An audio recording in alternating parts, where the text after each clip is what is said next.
ലോകത്തെ ഏറ്റവും ഉയരം കൂടിയ റെയിൽവേ ആർച്ച് പാലമായ ചെനാബിലൂടെ ആദ്യ തീവണ്ടി ഓടിത്തുടങ്ങിയതിന്റെ സന്തോഷത്തിലാണ് രാജ്യം.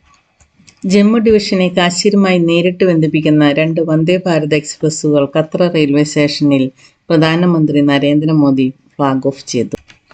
ന്യൂഡൽഹിയെ ഖത്ര വഴി കാശ്മീരുമായി നേരിട്ട് ബന്ധിപ്പിക്കുന്ന സങ്കൽദാൻ പാതയുടെ ഭാഗമാണ് ചെനാബ് പാലം. 359 ഉയരമുള്ള ചെനാബ് പാലത്തിന് ഈഫൽ ടവറിനേക്കാൾ 35 മീറ്റർ അധികം ഉയരമുണ്ട്. കൊടുങ്കാറ്റോ ഭൂകമ്പമോ ഭീകരാക്രമണമോ അങ്ങനെ എന്തും നേരിടാൻ പോകുന്നൊരു പാലമാണ് ചെനാബ് പാലം. പാകിസ്ഥാനിൽ അതിർത്തിക്ക് തൊട്ടടുത്തായി കാറ്റിനോടും മഞ്ഞിനോടും മല്ലിട്ടാണ് ചെനാബ് പാലം പടുത്തുയർത്തിയത്. ഇത് അഞ്ചിപ്പാലം. ദുർഘടമായ 2 മലയിടുക്കുകൾക്കിടയിൽ ആകാശത്ത് നിന്നൊരു ഊഞ്ഞാൽ കെട്ടിയ പോലെയുള്ള വിസ്മയ കാഴ്ച. 193 മീറ്റർ ഉയരമുണ്ട് ഈ പാലത്തിന്.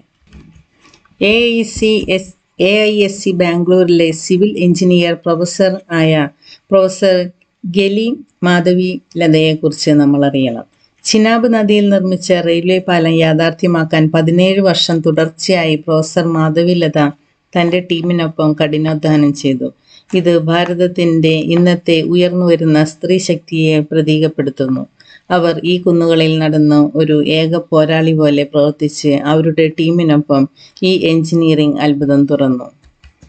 ജമ്മുവിനും ശ്രീനഗറിനും ഇടയിൽ ട്രെയിൻ ഓടിക്കുക എന്ന ഇന്ത്യയുടെ 100 വർഷത്തെ സ്വപ്നം സാക്ഷാത്കരിക്കുന്നതിൽ ഏറ്റവും കഠിനമായ ഘട്ടത്തിലൊന്ന് ചെനാബ് നദിയുടെ അടിത്തട്ടിൽ നിന്ന് 359 മീറ്റർ ഉയരത്തിൽ ഒരു റെയിൽവേ പാലം നിർമ്മിക്കുക എന്നതായിരുന്നു.